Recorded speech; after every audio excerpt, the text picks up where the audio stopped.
Come on, everybody, sing along. So it's beans again for breakfast, beans again for lunch, beans again for supper, on Sundays it's for brunch. Burnt beans on the stovetop, fried beans on the coals, baked beans in the stew pot, man, these beans are getting old. The corners on these 3 square meals are sticking in my craw. If I have to eat more beans, I think I'll fake lockjaw. One more time with gusto. So it's beans again for breakfast, beans again for lunch, beans again for supper, on Sundays it's for brunch. Burnt beans on the stovetop, fried beans on the coals, baked beans in the stew pot, man, these beans are getting old. The corners on these 3 square meals are sticking in my craw. And if I have to eat more beans, I think I'll fake lockjaw. Oh, hi, April. It's April. Okay, I can't do this. I can't. Already the crew is laughing at me. So it's April, it's Cowboy Festival time. And unfortunately, because we're stuck trying to recover from this thing called a pandemic, we're not able to do the Cowboy Festival, unfortunately. But that doesn't mean we can't enjoy some of the great delights that come out of the Cowboy Festival. And today we are going to make chili here in the feedSCV test kitchen.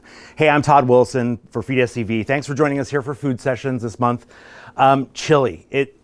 There's nothing more Western, more thematic than being out on the range, out on the prairie, cooking over the pot on an open fire with a mix of ingredients and just throw everything in and see what you get out of it. And that's what chili is. One word of note that I will make is anybody who knows beans about chili knows there are no beans in chili. And that's a phrase that I will go by for the rest of my life. That doesn't mean you can't enjoy chili on your beans. Let's get started. We've got a very simple list of ingredients that starts with some ground beef. You want a good amount of fat, so nothing extra lean. 80-20 meat to fat ratio, good ground beef that you can get at the store. You need some of that. So let's get started. We're gonna brown that up in our Dutch oven or a deep pot or whatever you've got, something that's gonna be good and heavy and gonna endure the long cook. All right, so we start by heating up our Dutch oven. We take about 2 tablespoons of olive oil in there. Let that get nice and shimmery before we add our ground beef.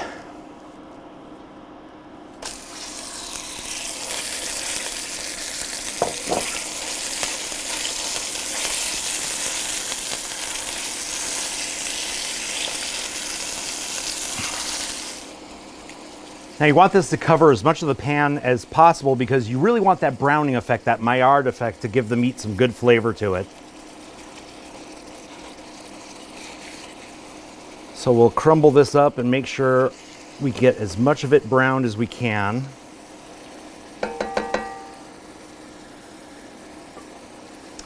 And while we're doing that, we're going to dice up an onion.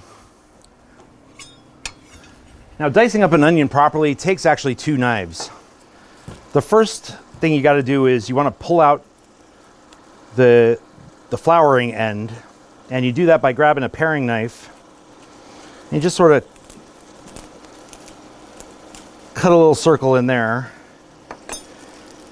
and pull that out.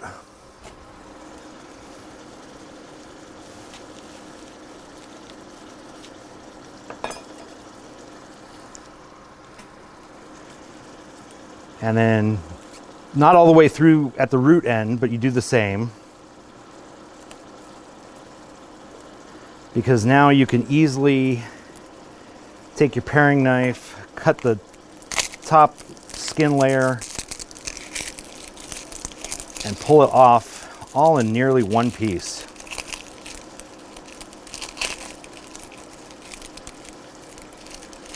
Then we cut through the root into 2 halves.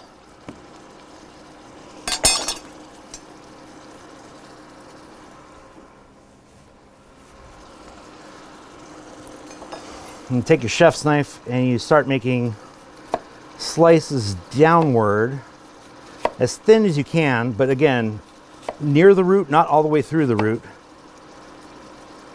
because what we're going to do is hold it all together until we give it that final dice. So be careful with your fingers.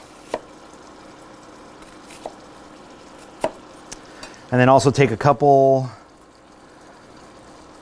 horizontal cuts, again, very carefully. And then when you just start working down, you've already got a nice diced onion right there for you. All right, check on our meat.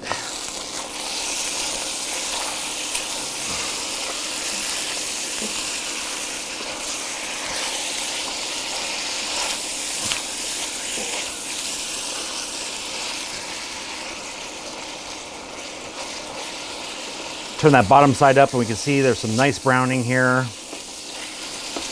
We have this over high heat to cook the meat initially, but we're going to turn it down to medium once we get it all browned through. So let that go for just another couple seconds. And while we're doing that, let's look at the other ingredients in the recipe today. So we've got a collection of different spices that go in. Of course, chili powder is always key.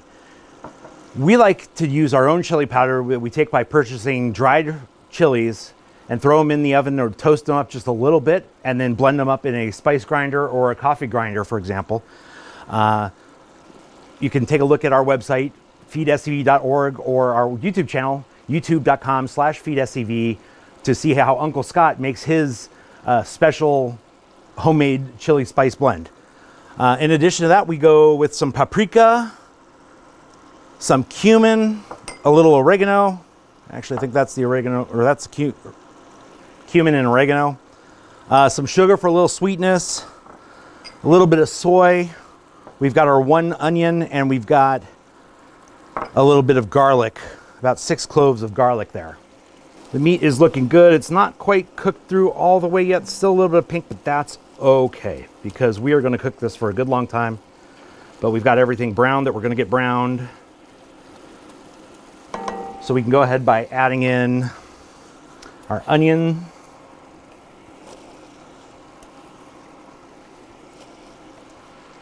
And add in the garlic. You can use whole garlic if you like to dice it up yourself. I cheat sometimes and use the pre-diced garlic that you buy at the grocery store. For that, you want about 3 teaspoons or 6 whole cloves of garlic. So we're going to break up the onions, make sure they're all mixed up and mixed in, and let that cook on now medium heat for about 5 minutes or so to let those onions sort of sweat out until they come nice and translucent. All right, so as you can see, we've got these onions sweated down a bit. The garlic is well mixed in. It's time to add the dry ingredients. So again, the chili powder, about 3 tablespoons of chili powder, 2 tablespoons of paprika, some ground oregano, ground cumin, a little bit of sugar for some sweetness, some soy sauce, and finally just a little bit of kosher salt.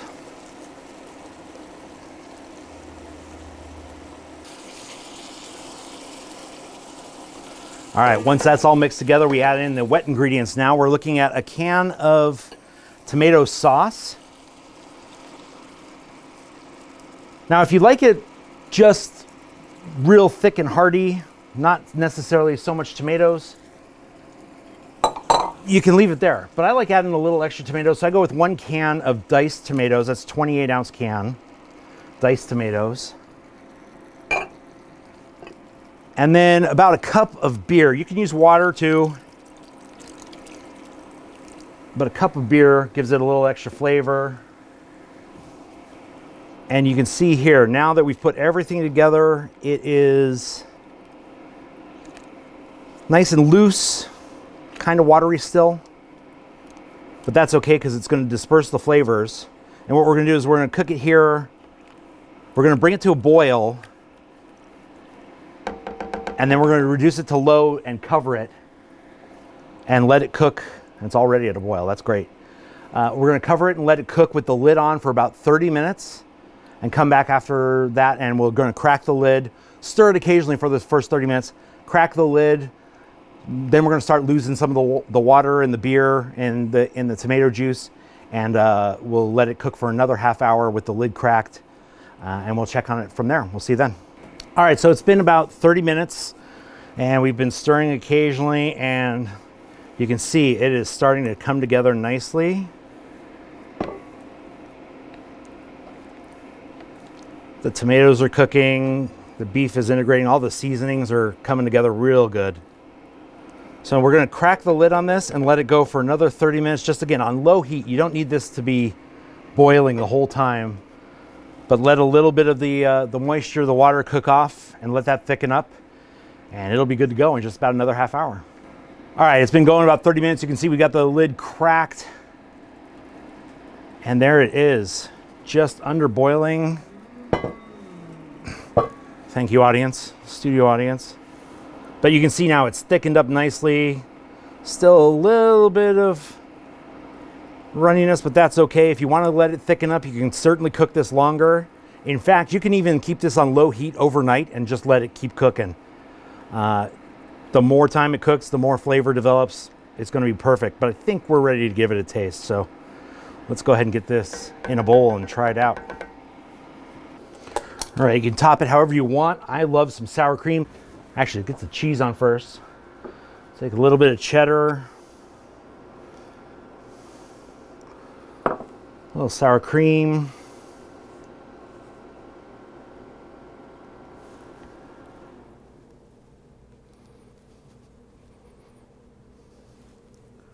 A little more sour cream.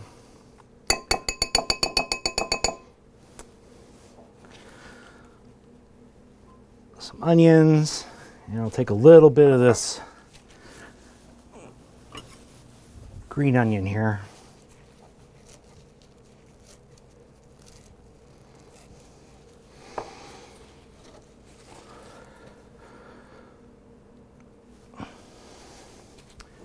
And there it is. Simple cowboy chili with all the fixins.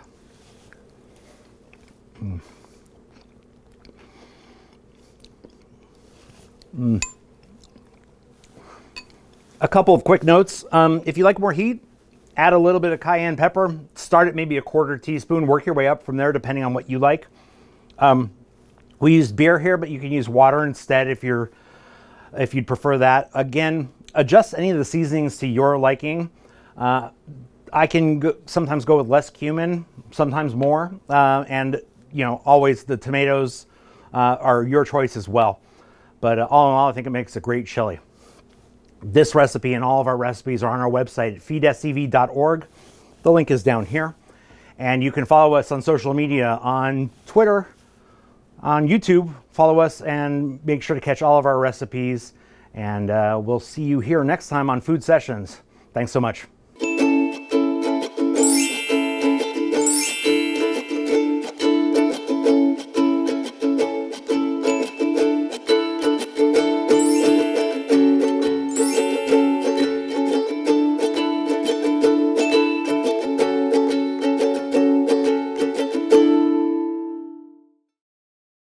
Hey everybody, this is Alexis Shahin, and today we're going to learn how to make peach cobbler. Peach cobbler is a baked recipe with a crunchy oatmeal cobbler-like topping. It's simple and delicious and tastes amazing when it's served with warm vanilla ice cream. For the fruit filling, you'll need 1 1/2 pounds of frozen peaches, 1 cup of granulated sugar, 1/4 cup of all-purpose flour, 3 tablespoons of freshly squeezed lemon juice, and a pinch of salt.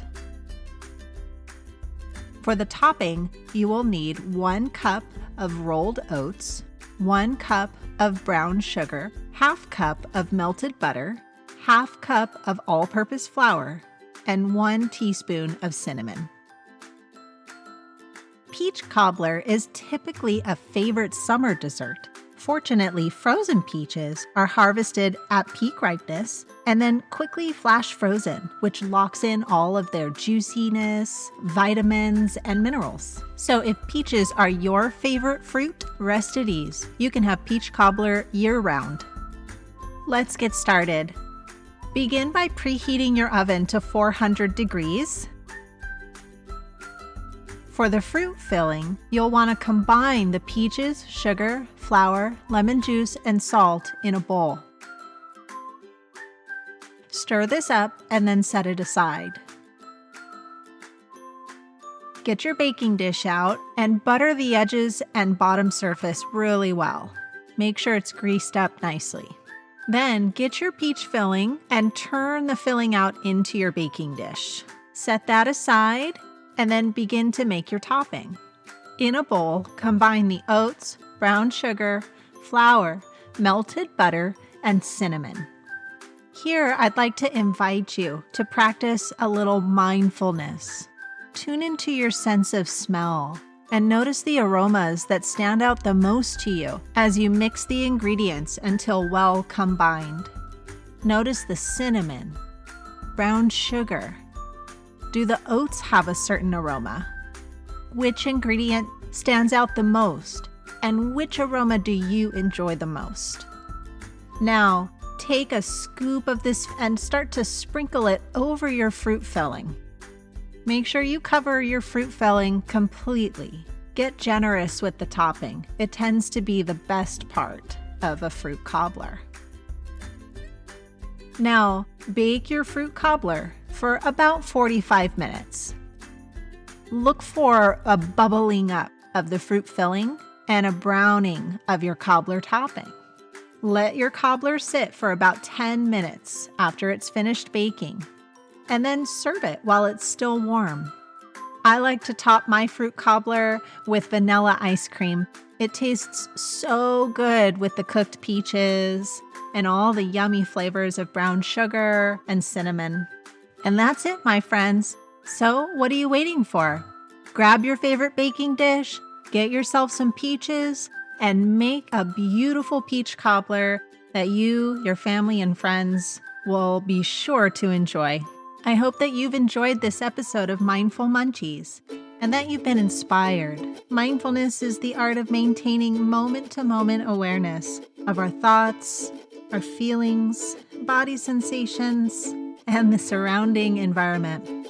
Baking is such a wonderful way to take a pause and just be in the moment. So enjoy, my friends. See you next time.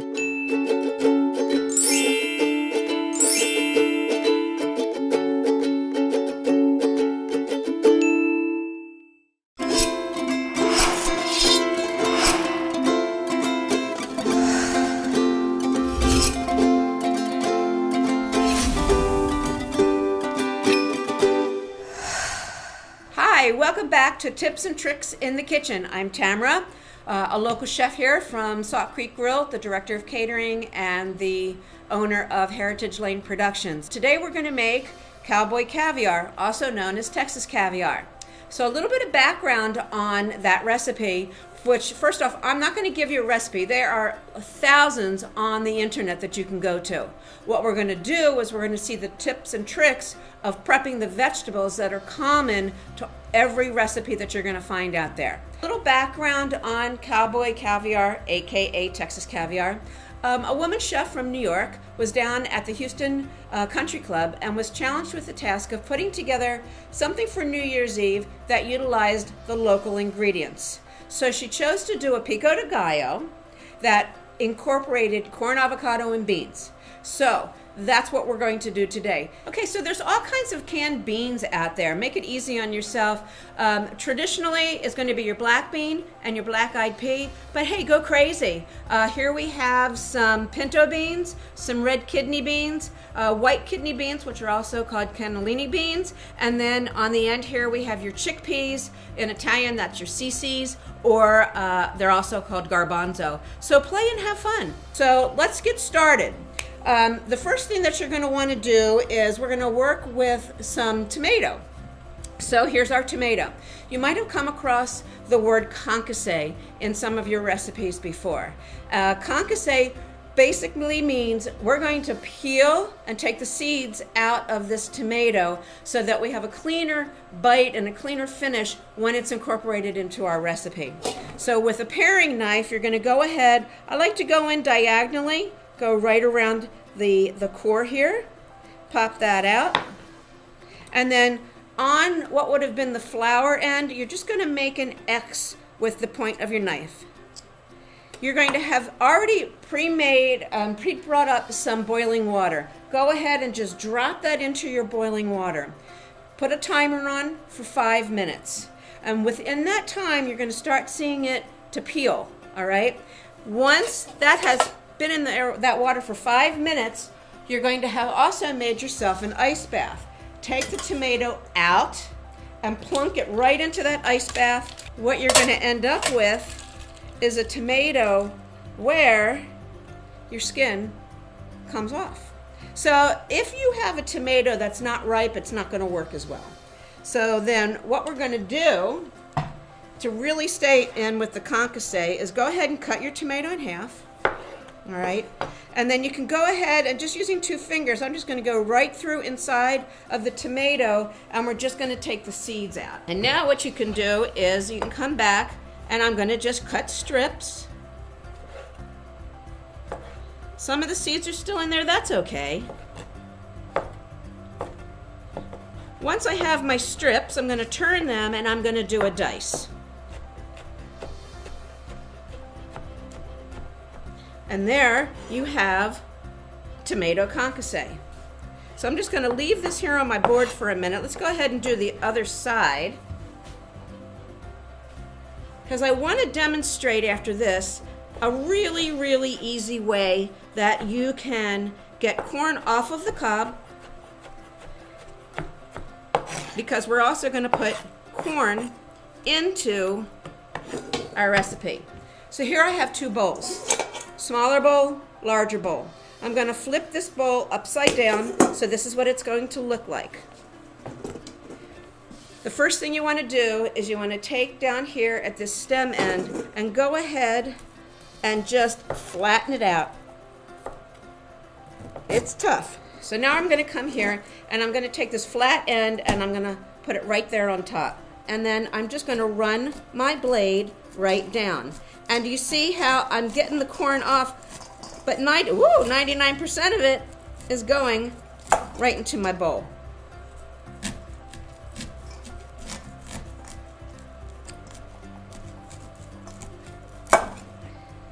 And there we go. Most of it stayed in the bowl.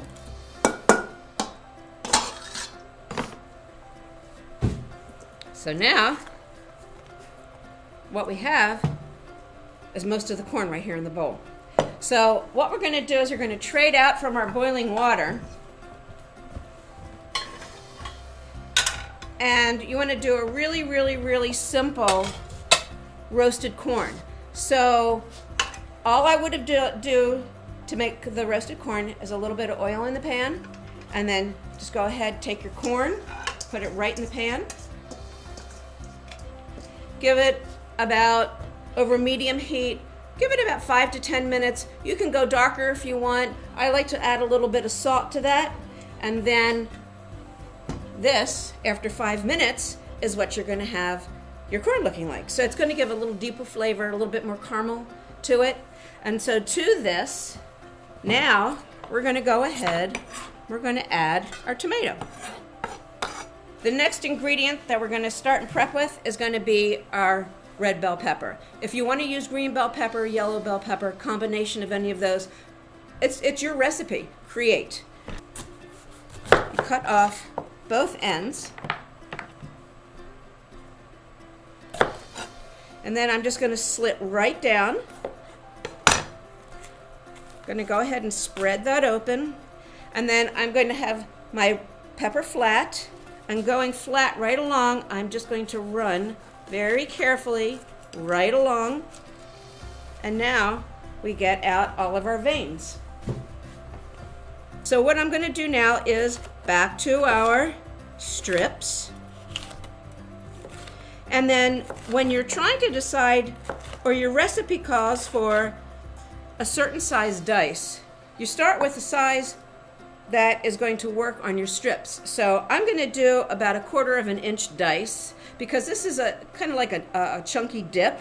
So you don't want your pieces to be so big that they're going to fall off of your tortilla chip. So you just coordinate with whatever your recipe says. And so now I am just doing approximately 1/4 inch dice on my pepper. I only need about 1/4 of the pepper into my recipe. Let's work on the jalapeno. So one of the things that you want to make sure with your jalapeno or any of your chilies is I really highly recommend that you wear gloves. That way, gosh, if you should really touch your skin or whatever, then you're not going to be getting irritants on your skin and your eyes. Okay. Again, the pepper is being prepped out the same way. But I'm going to show you a neat little trick. This is a corer. You can buy these at any of your little, the stores that sell gadgets. And if all I'm going to do is, you can see that it is jagged along the edge. And so all we have to do is just go right down the middle of that, and I've taken out the seeds and I've taken out the stem. Again, strips. Now I'm going to make this much smaller. I'm going to flatten it. I can, if I have any leftover residual veins in there, I can do that. Cut to size. I'm not even going to use that whole piece. And really, really tiny. You might see the word brunoise in a recipe. That's really, really, really tiny, tiny, tiny cuts. Now, if you like spice, be my guest. Add as much as you want. And now we've got the pepper in. Onion. I prefer the red onion. It's a little bit sweeter. So what I'm going to do is I'm going to cut off both ends. You see, lots of times that core is utilized in a recipe. I don't like to eat it, so I don't want to serve it to you, and I don't think you should serve it either. So again, using that paring knife, and I'm going to go right around that core, and it just pops right out. Next thing that we're going to do is we're just going to cut it right in half. So now I'm going to have that onion sitting there facing me this way, and I'm going to turn so that you can see. I am not going to go all the way through to the back. I am just going to make slits, slices right down. My fingers, my guide fingers are here so that I can try and keep a consistency in those slices all the way through. The second cuts are going to become parallel to your board.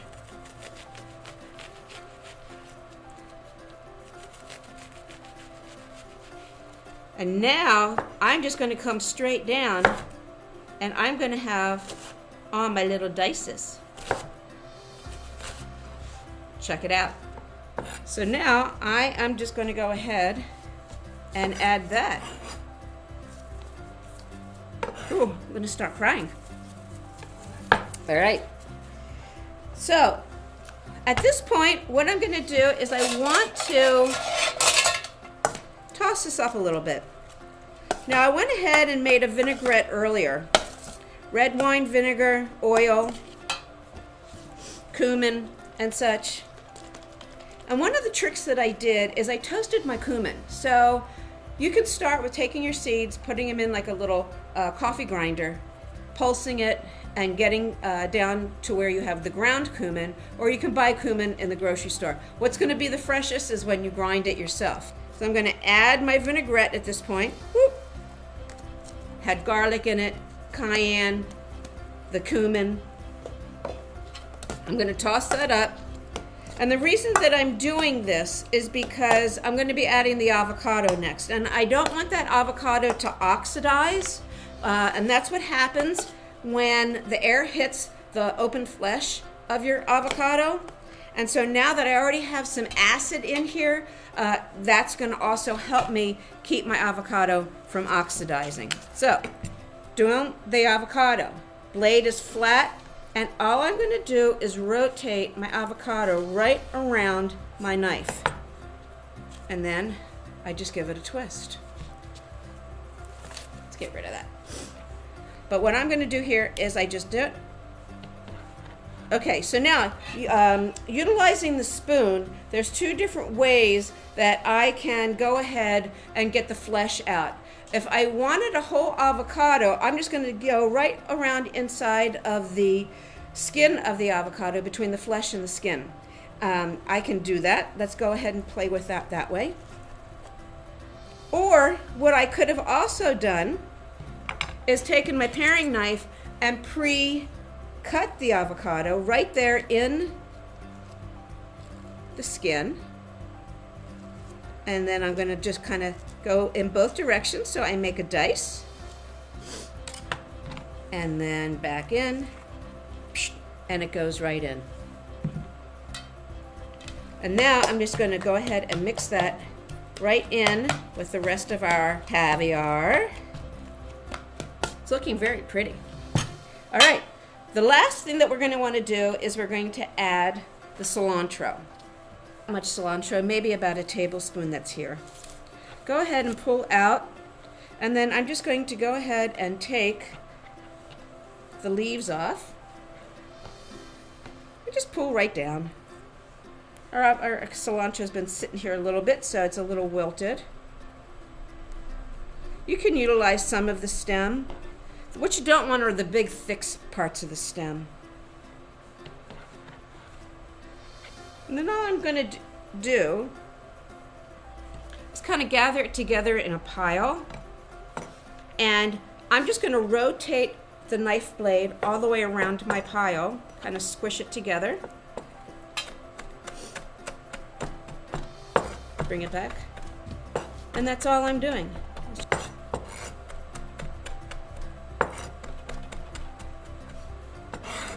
And there you go. We've pretty much got a lot. We will have to taste to see if there's going to need to be salt, of course. So let's go ahead and plate up. So I lined my basket here, and we got some corn husks you can find in a lot of the grocery stores, and it makes it nice and decorative. And I'm just going to add right on top. And then I pre-did our chips. And through the magic of television, we have our done chips. Go ahead and plate them in the same way, right there at the end. That'll be a really nice display on your table. So let's go ahead and see how we did. Take a chip, go ahead and taste.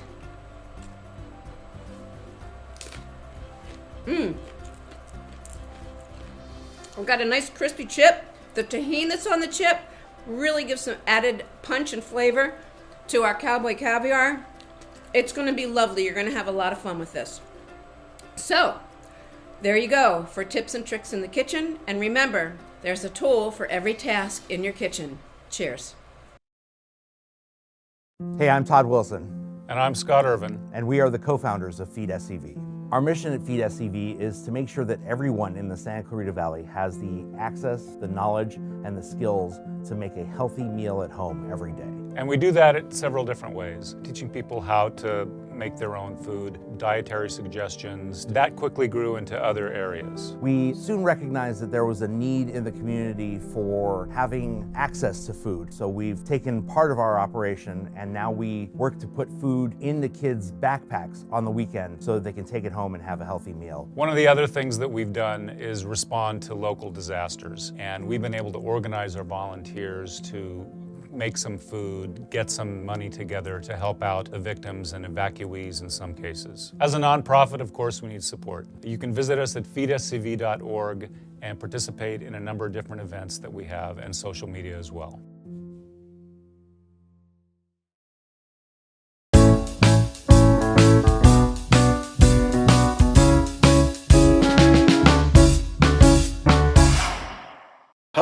and welcome to Barbecuing with Mel. My name is Mel Carl, and tonight we're going to grill / smoke a ribeye steak. So what I've got here is I've got a 1-bone ribeye that's probably about, a good 1.5 pounds or so.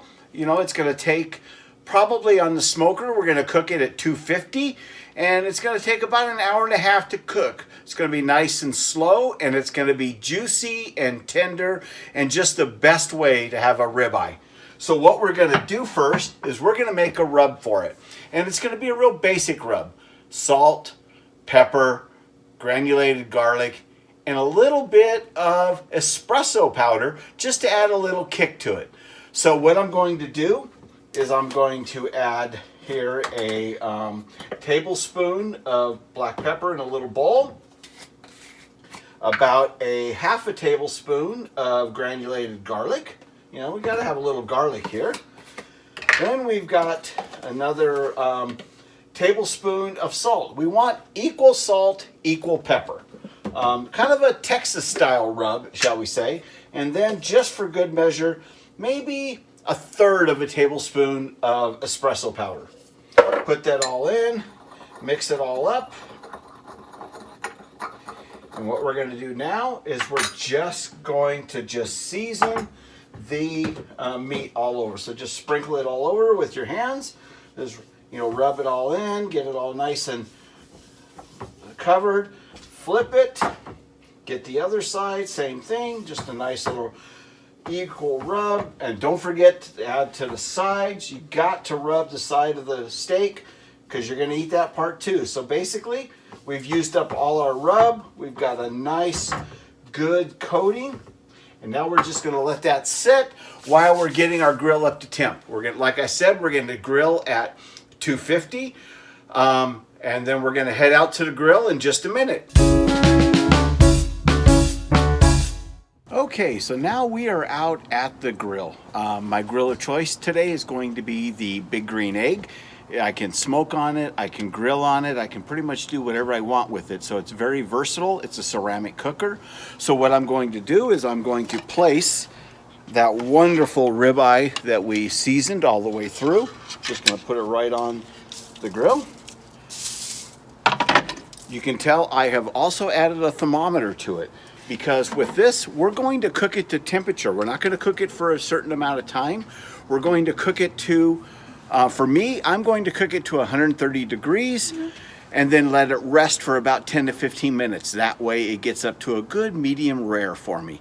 So that's kind of where I like my steak. So we're going to put this on, and now we're going to just let it do its thing for the next 1.5 hours. With a slow cooker like this, you do nothing. You just set it and forget it pretty much. So now we're just gonna wait for 1.5 hours, 2 hours, however long it takes for the meat to get up to 130 degrees, 132, and then I'm gonna pull it off and let it rest. So in the meantime, I'm gonna enjoy some Prochella wine.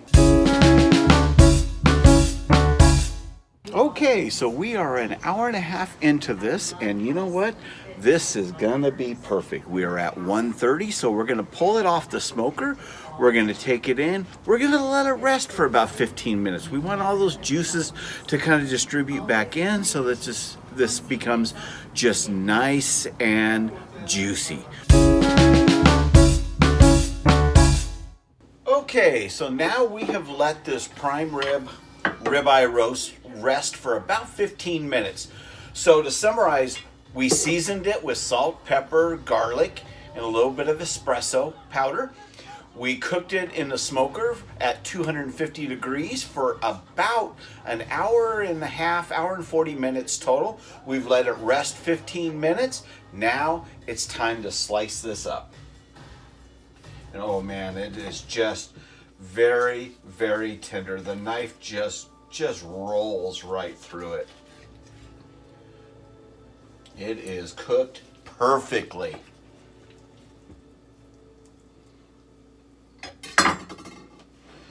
So I'll give you a little closer view of that beauty there. Look at that, perfectly medium rare. It's rested. There's no juices running on the cutting board. It is perfection. So with that, I'm gonna have a nice little ribeye roast prime rib for dinner. Cheers, And enjoy and good luck with your barbecue, smoking, and however it is that you want to prepare your meat. For me, I prefer smoking everything. Takes a little longer, but everything is just so tender. And remember, cook it to temp, not to time. Have a good one. Ay, pero yo no sé.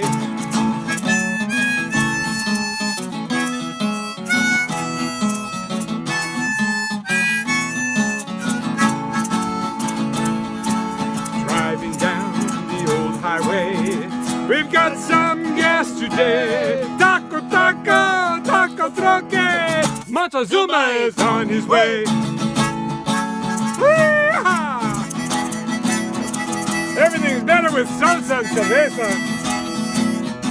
En el Pepto Bismol. Pepto, Alka-Seltzer, made in Mexico. Make mine a double. Yeah, we'll be spilling that double all the way down the highway.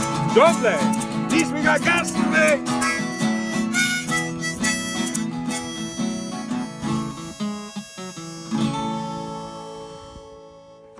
Salud, mis amigos!